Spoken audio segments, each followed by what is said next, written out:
Hello students, I am again welcoming you in this new video. In this video, we will discuss a new chapter of mathematics from class 10 CBSE book, that is Introduction to Trigonometry. So without wasting our time, let us start the video. Thank you. So we first discuss what is the meaning of trigonometry. If you identify, then you are able to understand that trigonometry word consists of three different words. First one is tri, second one is gono, and third one is metri. Tri means three, gono means sides, and metri means measurement. It means trigonometry discuss the measurement of three different sides present in any triangle. So you can define the trigonometry as it is study of relationship between different sides and angles of a triangle.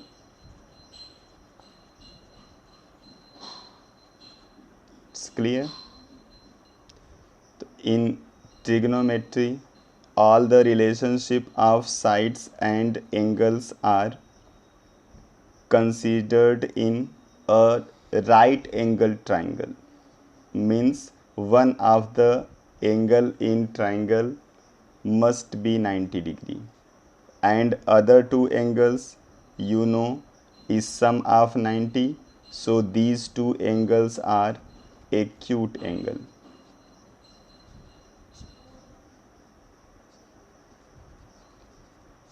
In relationship of different sides and angles, we always use the acute angle. It is not true for the obtuse angle. Okay चलिए तो हम trigonometry के introduction को समझते हैं। उसके लिए हमने यहाँ पे एक राइट ट्राइंगल बनाया हुआ है जिसमें 90 डिग्री एंगल बी रिप्रेजेंट कर रहा है। तो यहाँ पे एक्यूट एंगल हमारे पास ए है और सी है।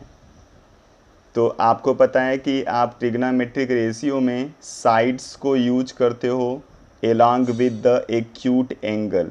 मीन्स आप इस ट्राइंगल में एंगल ए को रेशियो के लिए यूज कर सकते हो और एंगल सी को यूज कर सकते हो, आप एंगल बी को यूज नहीं करोगे। ठीक है, तो इस तरीके से एंगल्स और साइड के 6 अलग अलग रेशियो पाए जाते हैं जिन रेशियो को यूज करके पूरा ट्रिगो डिस्कस किया जाता है। तो 6 different ratios which are used for the calculation of different problems regarding trigonometry are sine, cosine, tangent, quotient,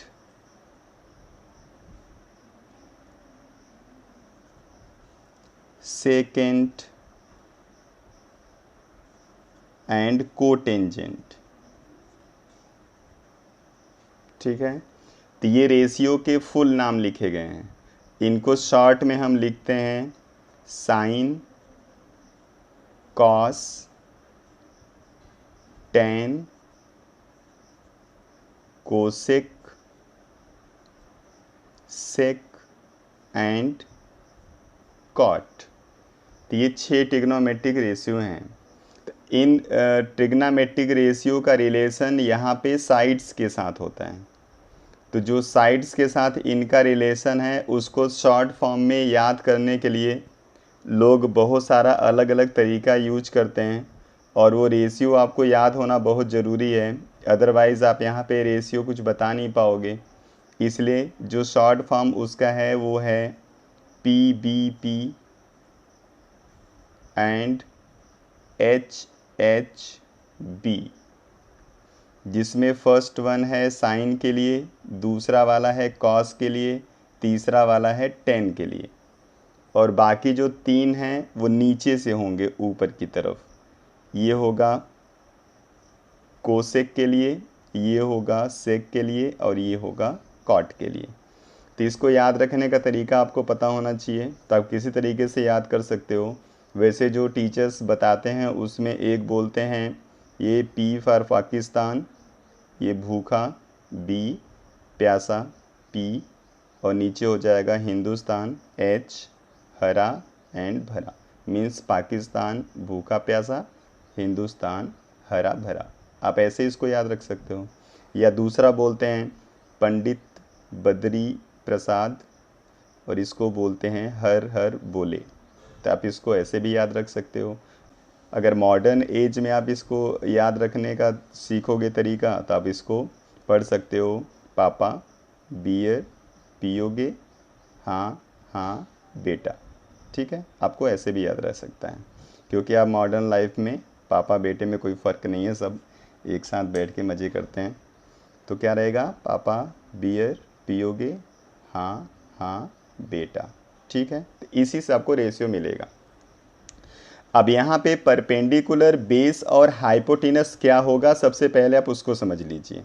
आप जानते हो कि 90 डिग्री के सामने वाली जो साइड होती है वो सबसे लार्जेस्ट साइड होती है किसी भी राइट ट्राइंगल की, और उसी को हम बोल देते हैं हाइपोटेनस। तो this one is the hypotenuse. अब आप यहाँ पे जिस एंगल के लिए ये रेशियो कैलकुलेट कर रहे हो, उस एंगल के ठीक सामने वाला जो साइड होता है उसको हम बोलते हैं परपेंडिकुलर। यानी अगर आप एंगल ए के लिए डिस्कस करोगे तो ये होगा परपेंडिकुलर, और एक हाइपोटेनस और एक परपेंडिकुलर हो गया, तो जो तीसरी साइड बचेगी वो हो जाएगी बेस। ठीक है, आपको हमेशा याद क्या रखना है कि जिस एंगल की हम बात करते हैं, यानी जिस एंगल के रिगार्डिंग आपको बाकी चीज़ें बतानी हैं, उस एंगल के ठीक सामने वाली जो साइड्स होगी उसी को हम परपेंडिकुलर बोलेंगे। तो इसके सामने की साइड ही परपेंडिकुलर होगी। ठीक है, चलिए, तो अब यहाँ पे पहले रेशियो में यहाँ से लिख लेते हैं। तो साइन इक्वल टू हो जाएगा P/H, और P/H यहाँ से लिखोगे तो परपेंडिकुलर मतलब BC, और डिवाइडेड बाय हाइपोटेनस मतलब AC। सेम ऐसे कॉस लिखोगे तो कॉस ये सेकेंड वाला नंबर होगा B/H, means base by hypotenuse, और इस एंगल ए के लिए बेस हमारा AB है, तो आप लिखोगे AB बाई हाइपोटेनस मतलब AC। सेम ऐसे टेंजेंट पे आओगे तो P/B आपको करना पड़ेगा, तो हम इसको लिख देंगे P/B मतलब परपेंडिकुलर बाय बेस। तो इस एंगल के लिए परपेंडिकुलर हमारा BC है और बेस हमारा AB है। ठीक है, तो तीन साइड्स हो गई। अब बाकी जो तीन है उसको उल्टा चलना, यानी H/P। तो चौथा हो जाएगा हमारा H/P मीन्स AC/BC। अब ये देखो H/P आपको साइन का उल्टा लग रहा है, इसलिए जो कोसेक होता है वो 1/sin होता है। ठीक है, और जो दूसरा वाला होगा वो H/B होगा, जिसको हम बोलेंगे AC/AB। तो ये कॉस का उल्टा होता है, तो यहाँ पे आप कॉस लिख सकते हो। और जो तीसरा वाला होगा उसको हम लिखेंगे B/P, तो ये हो जाएगा हमारा AB/BC। और ये आपको इस tan का उल्टा लग रहा है, इसलिए 1/ आप लिख दोगे tan। तो इन रेशियो के साथ आपको एंगल भी लिखना होता है कि आप रेशियो किस एंगल के लिए लिखे हो, इसलिए हमने इन सभी रेशियो को एंगल ए के लिए लिखा हुआ है, इसलिए आप लिखोगे साइन A, कॉस A और tan A, मतलब साथ में आप एंगल लिखोगे। अब अगर यही रेशियो आप एंगल C के लिए लिखना चाहो तो हाइपोटेनस तो हमारा सेम रहेगा, अब इसके सामने वाला जो साइड होगा वो परपेंडिकुलर हो जाएगा, ठीक है, और जो बचा हुआ तीसरा साइड होगा वो बेस हो जाएगा। मीन्स एंगल को चेंज करने से हमारा परपेंडिकुलर और बेस बदल जाता है, हाइपोटेनस हमेशा फिक्स रहता है, इसको आपको याद रखना है, ठीक है। अब यहाँ पे अगर हम साइन और कॉस को ध्यान से देखें और दोनों का रेशियो अगर हम लिखें, तो sine A by cos A जब आप लिखोगे तो आप लिखोगे B C by A C divided by A B by A C, और ए सी से कैंसिल होगा तो आएगा B C by A B, और B C by A B आपने 10 के लिए लिखा हुआ है, मीन्स ये इक्वल टू हो जाएगा 10 ए। तो आप ये जानते रहो sign A by cos A जब आप करोगे तो उसकी वैल्यू हमेशा 10 ए के बराबर आएगी, ठीक है। और इन तीनों का जो रेसिप्रोकल होगा, मीन्स साइन का रेसिप्रोकल कोसेक होगा, कॉस का रेसिप्रोकल सेक होगा, और 10 का रेसिप्रोकल कॉट होता है। ये आपको याद रखना है, और सबसे इम्पॉर्टेंट आपको ये याद रखना है P B P H H B, ठीक है। चलिए हम आगे चलते हैं। तो एक्सरसाइज पे चलने से पहले आपको यहाँ पे कुछ पॉइंट्स याद रखने हैं, जैसे अगर आप कहीं पे साइन ए लिखते हो तो इसका मतलब हो गया साइन ऑफ एंगल ए, ठीक है। तो इसका मतलब साइन ऑफ एंगल ए है। इसका मतलब बिल्कुल ये नहीं है कि आपने एंगल ए और साइन का मल्टीप्लाई किया हुआ है, ठीक है। It is not the product of sine and A, इसको आप जानते रहना, ये प्रोडक्ट बिल्कुल नहीं है। दूसरा, आपको पता है कि जो हाइपोटेनस होता है किसी राइट ट्राइंगल का वो सबसे लार्जेस्ट साइड होता है, और साइन ए इक्वल टू आप लिखते हो परपेंडिकुलर बाई हाइपोटेनस, यानी नीचे का नंबर बड़ा है, ऊपर का नंबर हमेशा छोटा होगा, इसलिए साइन ए की वैल्यू हमेशा क्या होगी, लेस देन 1 होगी, ठीक है। अब ऐसे ही अगर हम कॉस ए देखें तो इसको भी आप लिखते हो बेस बाय हाइपोटेनस, यहाँ पे भी हाइपोटेनस हमेशा बेस से बड़ा रहेगा, तो ये भी जो वैल्यू होगी वो लेस देन 1 हमेशा रहेगी। और अगर इसी का हम रिवर्स कर दें, मीन्स कोसेक के लिए लिखें, तो कोसेक ए इक्वल टू लिखोगे तो आप एच बाई पी लिखोगे, जिसमें ये एच बड़ा होगा ये छोटा, तो इसकी जो वैल्यू होगी हमेशा वो मोर देन 1 रहेगी। और ऐसे ही कॉस का उल्टा जब आप सेक लिखोगे तो इसको लिखोगे आप एच बाई बी, यहाँ पे भी हाइपोटेनस बड़ा होगा हमेशा बेस से, इसलिए इसकी भी वैल्यू आ जाएगी मोर देन 1, ठीक है। ये तो कुछ जनरल चीज़ें हो गई जो आपको जाननी थी एक्सरसाइज से पहले। अब चलिए हम एक्सरसाइज पे चलते हैं और एक एक प्रॉब्लम को ध्यान से समझते हैं। चलिए एक्सरसाइज 8.1 प्रॉब्लम नंबर 1, इसमें कह रहा है कि एक right triangle A B C है जिसमें राइट एंगल है बी पर। तो सबसे पहले आप एक राइट ट्राई एंगल बना लो, तो ये 90 डिग्री बी पे है इसलिए हमने इसको बी लिख दिया और इसको ए सी, जिसमें कह रहा है कि ए बी 24 है तो इसको 24 सेंटीमीटर लिख दो, बी सी 7 सेंटीमीटर बोल रहा है 7 सेंटीमीटर लिख दिया। अब हमको फाइंड करना है साइन ए कॉस ए और साइन सी कॉस सी। तो यहाँ पे जब भी आपको रेशियो बताना होता है तो पहले ट्राइंगल की तीनों साइड्स लिख लिया करो, क्योंकि हमको पता नहीं होता कौन कौन सी साइड्स यहाँ पे यूज हमको करनी पड़ सकती हैं। तो पहले हम ए सी निकाल लेते हैं। तो राइट ट्राइंगल में तीसरी साइड निकालने के लिए हमेशा पाइथागोरस थ्योरम यूज करोगे, तो ए सी स्क्वायर हो जाएगा 7 का स्क्वायर प्लस 24 का स्क्वायर, इसको सॉल्व करेंगे तो 49 प्लस 24 का स्क्वायर करेंगे तो आएगा 576, ये हो जाएगा 625। तो जो ए सी हमारा आएगा वो आ जाएगा रूट 625 मीन्स 25 सेंटीमीटर। तो तीसरी साइड हमारी 25 सेंटीमीटर है, और इतना आपको काम अलग से करना पड़ेगा क्योंकि ये मेंशन नहीं रहता। अब हम आते हैं अपने आंसर पे। तो पहला प्रॉब्लम है, इसमें आपको बताना है साइन ए। अब यहाँ पे ए लिखा हुआ है, मतलब एंगल ए के लिए आपको डिस्कस करना है, ठीक है। चलिए, तो साइन ए इक्वल टू पता है आपको क्या होता है, परपेंडिकुलर बाई हाइपोटेनस। और एंगल ए के लिए परपेंडिकुलर इसके सामने वाला होगा, मीन्स ये हो जाएगा 7 और हाइपोटेनस 25 जो कि फिक्स है 90 के सामने वाला।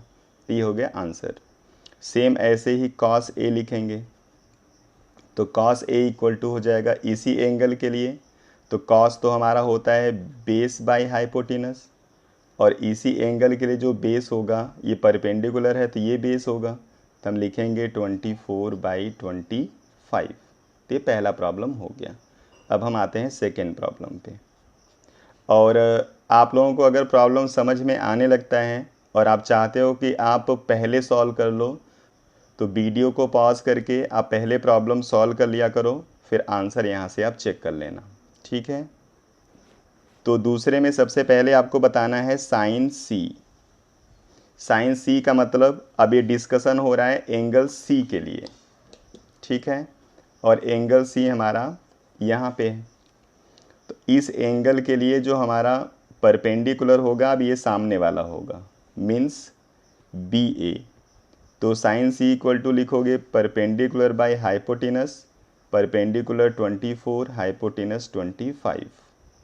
सेम ऐसे ही कॉस सी लिखोगे, तो इस एंगल के लिए जो बेस होगा वो 7 होगा, तो बेस बाय हाइपोटेनस मीन्स 7/25। तो इसके आंसर हो गए, आपका फर्स्ट प्रॉब्लम हो गया। प्रॉब्लम नंबर 2 में एक right triangle P Q R दिया हुआ है, जिसमें दो साइड्स दी गई हैं। एक साइड्स पी आर जो कि 13 सेंटीमीटर है और एक साइड पी क्यू जो 12 सेंटीमीटर है। तो ये 5 सेंटीमीटर हमने कैलकुलेट किया है, ये गिवन नहीं है, आप कैलकुलेट कर सकते हो। तो पाइथागोरस थ्योरम से अगर हम क्यू आर स्क्वायर लिखें तो हम लिखेंगे P R square minus P Q square, तो आ जाएगा ये 169 माइनस 144 25। तो क्यू आर इक्वल टू आ जाएगा √25 मीन्स 5 सेंटीमीटर। अब यहाँ पे हमको कैलकुलेट करना है tan p minus cot r। तो सबसे पहले हम tan p और कॉट r को कैलकुलेट करके और रिज़ल्ट को माइनस कर देंगे। तो सबसे पहले हम लिखते हैं tan p इक्वल टू, अब tan के लिए जो रेशियो होता है वो होता है p/b, ठीक है। अब इस एंगल P के लिए देखो परपेंडिकुलर हमारा होगा एंगल P के लिए ये QR, और बेस के लिए हो जाएगा PQ। तो वैल्यू पुट करोगे तो आ जाएगा 5/12। ऐसे लिखोगे आप कॉट R मीन्स इस एंगल के लिए, तो कॉट के जो रिज़ल्ट होता है वो होता है बेस बाई परपेंडिकुलर। अब इस एंगल के लिए जो बेस होगा वो 5 होगा और परपेंडिकुलर 12 होगा, तो ये हो जाएगा 5/12। अब आप लिखोगे tan p minus cot r equal to, तो 5/12 माइनस 5/12, और आंसर सॉल्व करने पे आपको मिल जाएगा 0। तीसरे प्रॉब्लम में साइन a की वैल्यू 3/4 दिया गया है, आपको cos a और tan a की वैल्यू बतानी है। तो हमने यहाँ पे एक ट्राइंगल बना लिया, राइट एंगल B पे है, एंगल A के रिस्पेक्ट में आपको cos और tan की वैल्यू बतानी है। साइन का मतलब होता है P/H, मीन्स यहाँ पे 3 हमारा परपेंडिकुलर होगा और 4 यहाँ पे हमारा हाइपोटेनस होगा, ठीक है। तो पहले इसको हम लिख लेते हैं। तो इस एंगल के लिए परपेंडिकुलर ये 3 हो गया और हाइपोटेनस 4 हो गया। तो सबसे पहले हम तीसरी साइड निकालेंगे, तो ए बी इक्वल टू हो जाएगा √4 का स्क्वायर मीन्स 16 माइनस 3 का स्क्वायर 9, और इसको सॉल्व करेंगे तो आ जाएगा √7, ठीक है। अब हम वैल्यू पुट करते हैं, तो cos a इक्वल टू लिखोगे तो cos का मतलब होगा b/h, तो इस a के लिए बेस होगा √7 और h होगा 4। ऐसे लिखेंगे tan a, तो tan का मतलब होगा परपेंडिकुलर बाय बेस, तो इस ए के लिए परपेंडिकुलर 3 है और बेस है √7, तो ये आंसर हो जाएगा 3/√7। तो ये हो गया। क्वेश्चन नंबर 4 में 15 cot A = 8 दिया गया है।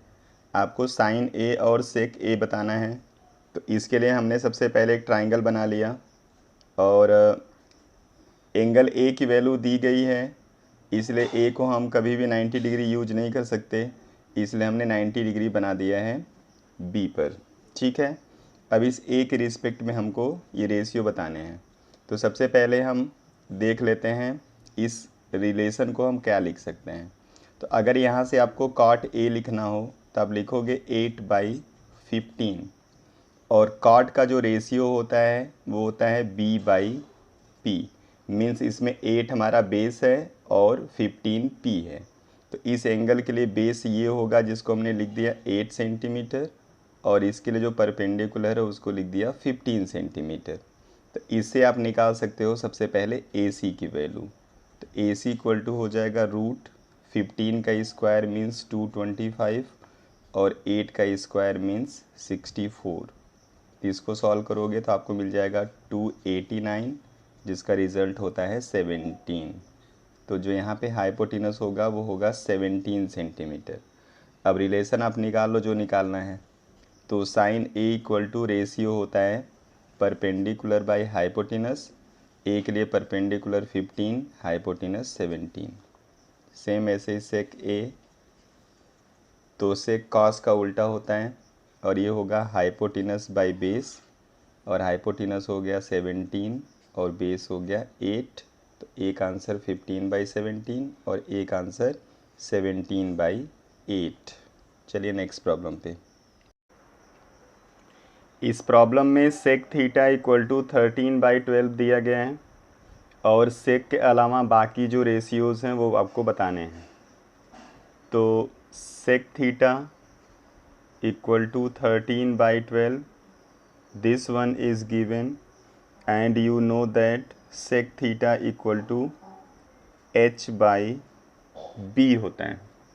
मीन्स यहाँ पे हाइपोटेनस 13 और बेस हमारा 12 होगा।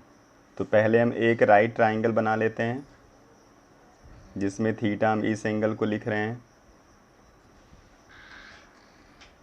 तो हाइपोटेनस हमारा 13 हो गया और बेस हमारा हो गया 12।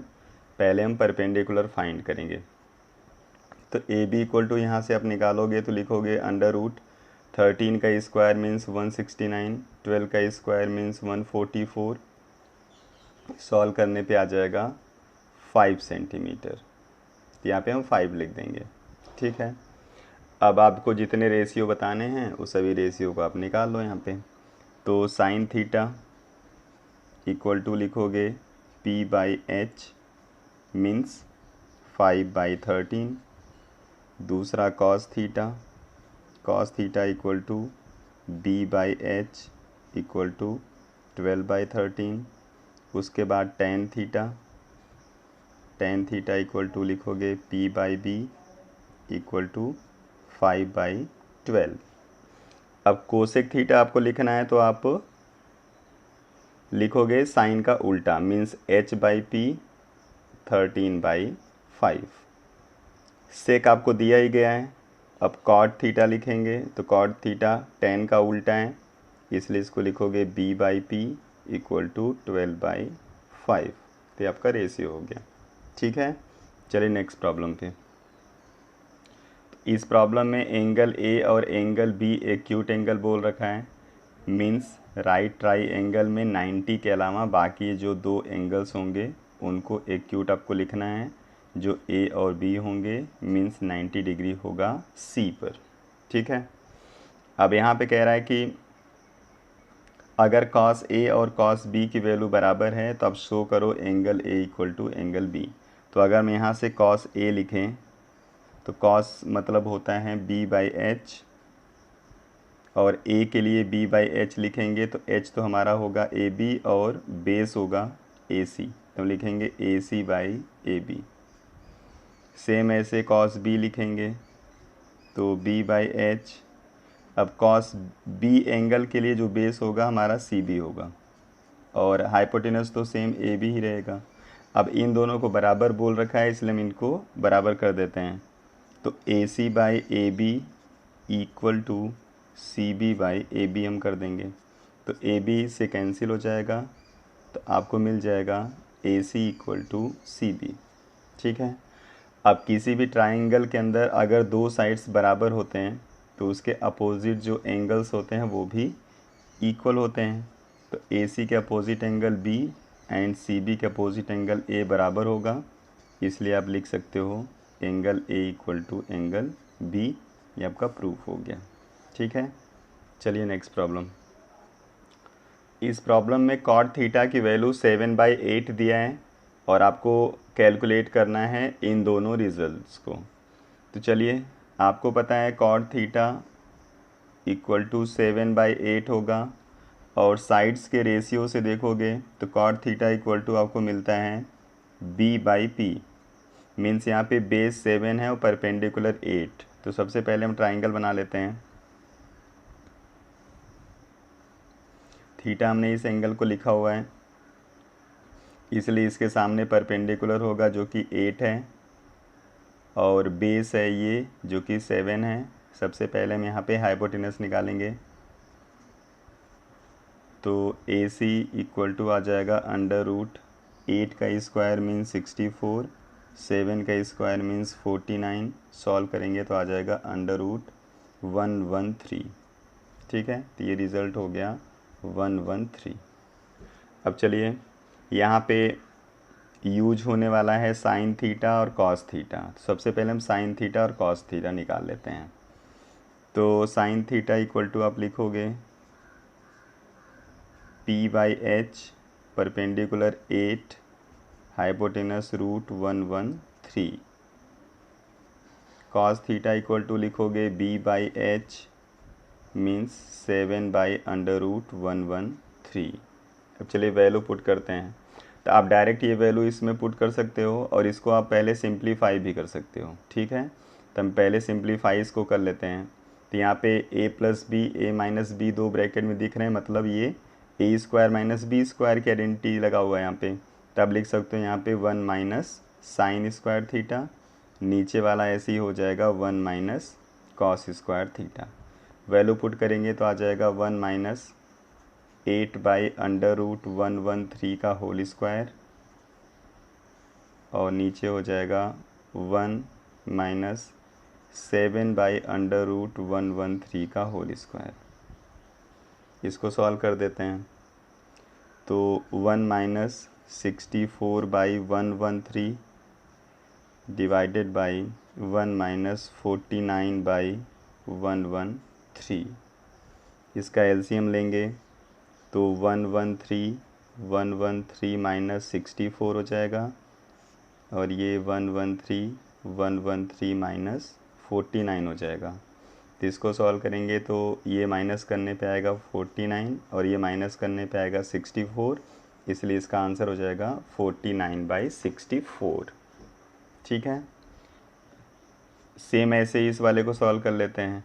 तो यहाँ पे आपको कॉट स्क्वायर थीटा बताना है और कॉट थीटा की वैल्यू आपको पहले से दी गई है 7/8, तो इसका हम स्क्वायर कर देंगे तो ये भी आ जाएगा 49/64। ठीक है। चलिए नेक्स्ट प्रॉब्लम पे। इस प्रॉब्लम में 3 cot a = 4 दिया गया है और आपको चेक करना है कि क्या ये जो रिलेशन दिया गया है ये सही है या नहीं। ठीक है। तो चलिए, 3 cot a = 4 को हम लिख सकते हैं cot a = 4/3 और cot का मतलब होता है बेस बाई परपेंडिकुलर। मीन्स यहाँ पे बेस 4 है और परपेंडिकुलर 3। तो सबसे पहले हम एक ट्राइंगल बना लेते हैं। ये एंगल A हमारा होगा और इसी के रिस्पेक्ट में हमारा बेस 4 है और परपेंडिकुलर 3 है। तो सबसे पहले हम निकालेंगे यहाँ पे हाइपोटेनस।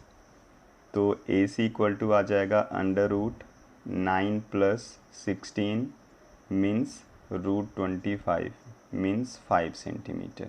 इसको हमने 5 लिख दिया। ठीक है। अब यहाँ पे जो जो चीज़ें आपको यूज करनी है उसमें tan है, cos है और sin है। तो पहले इनके वैल्यू हम निकाल लेते हैं। तो जब आप साइन थीटा लिखोगे या साइन ए आप लिखोगे तो ये हो जाएगा p/h, और ए के लिए जो परपेंडिकुलर है वो होगा 3 और 5।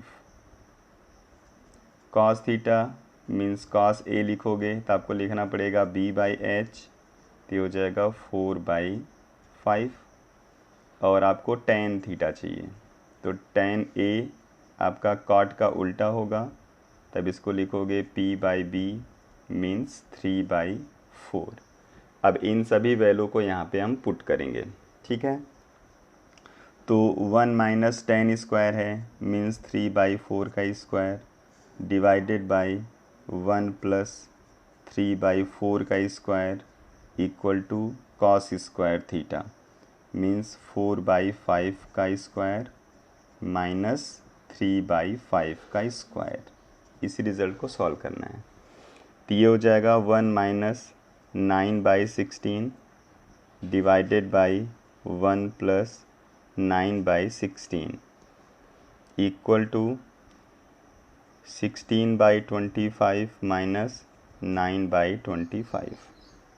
इसको सॉल्व कर देंगे तो आ जाएगा ये 16 minus 9/16 divided by 16 plus 9/16 equal to, इसका एलसीएम आ जाएगा 25, 16 माइनस 9। तो इसको सॉल्व करेंगे तो ये हो जाएगा 7 डिवाइडेड बाई 25, और इसको सॉल्व करेंगे तो ये भी आ जाएगा 7 डिवाइडेड बाई 25।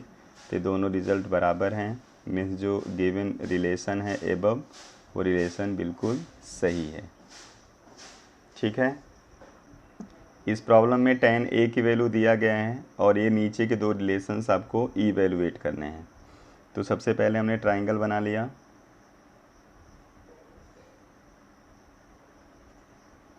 इसको एंगल a लिखा। यहाँ एंगल a और c यूज करना है, इसलिए b हमारा 90 डिग्री होगा। ध्यान देना, इसको c नहीं लिखोगे। अब tan इक्वल टू हमारा होता है p/b,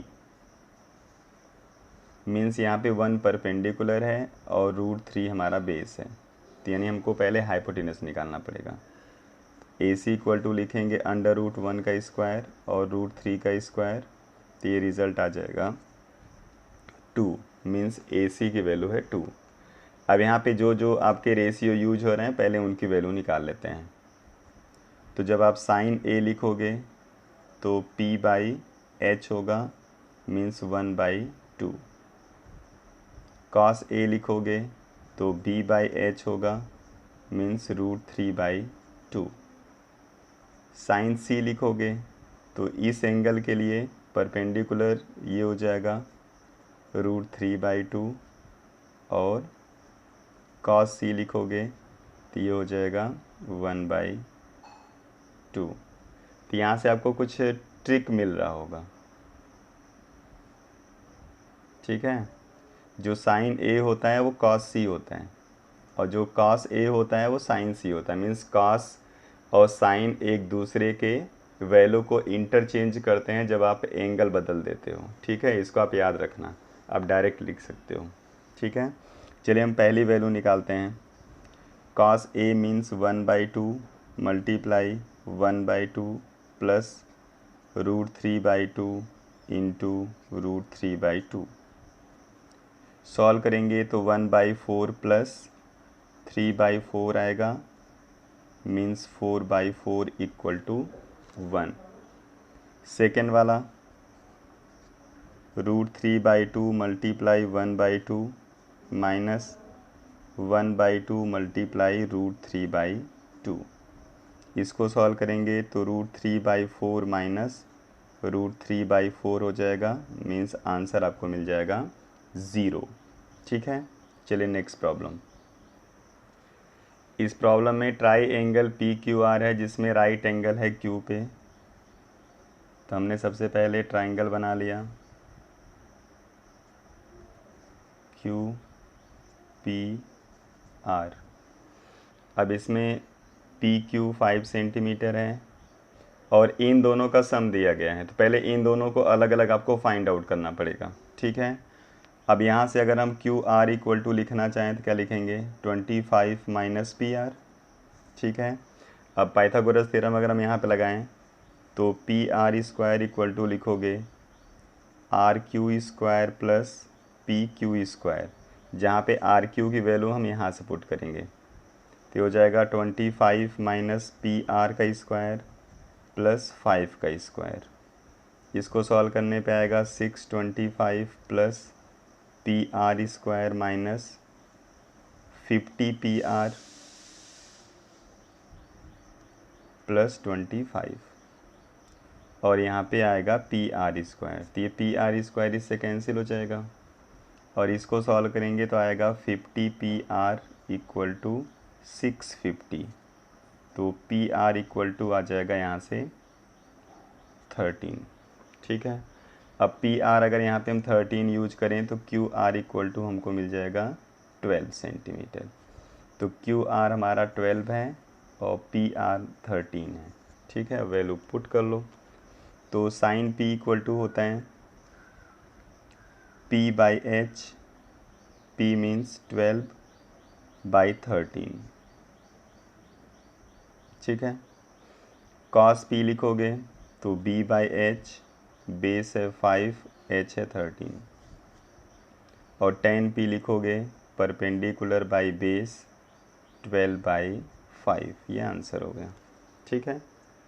बहुत आसान प्रॉब्लम इसके होते हैं, बस आप थोड़ा सा दिमाग चलाओगे सब हो जाएगा। नेक्स्ट प्रॉब्लम, इस प्रॉब्लम में आपको ट्रू फॉल्स बताना है, ठीक है। जिसमें पहला प्रॉब्लम है value of tan a is always less than 1। तो आप देखो tan a का मतलब होता है परपेंडिकुलर बाई बेस।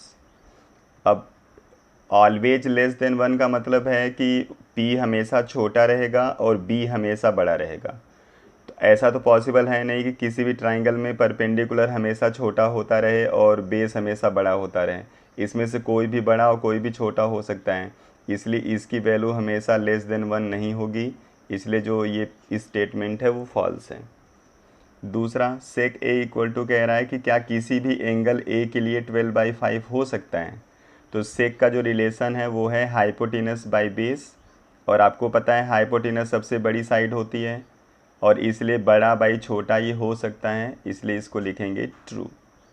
तीसरा कह रहा है कि cos A is the abbreviation used for quotient of angle A। तो कोसेंट ऑफ एंगल A को हम कोसेक कहते हैं, कॉस नहीं कहते, इसलिए ये स्टेटमेंट गलत है। cot A is product of cot and A, ये गलत है क्योंकि ये प्रोडक्ट नहीं होता, ये रेशियो है कोटेंजेंट ऑफ एंगल A। अगला कह रहा है कि साइन A इक्वल टू क्या 4/3 हो सकता है। तो साइन इक्वल टू होता है परपेंडिकुलर बाय हाइपोटेनस, और हाइपोटेनस लॉन्गेस्ट साइड होती है ट्राइंगल की, और यहाँ पे छोटा दिया हुआ है, परपेंडिकुलर इससे बड़ा हो ही नहीं सकता, इसलिए ये भी स्टेटमेंट फॉल्स है। तो ये आपका पूरा एक्सरसाइज 8.1 था। अब हम अगले वीडियो में 8.2 के साथ मिलेंगे। अगर आप नए हो तो चैनल को सब्सक्राइब कर लो। आपका कोई क्वेरी है तो आप कमेंट्स में अपने प्रॉब्लम सेंड कर सकते हो, उसका सलूशंस आपको मिल जाएगा। Thank you for watching.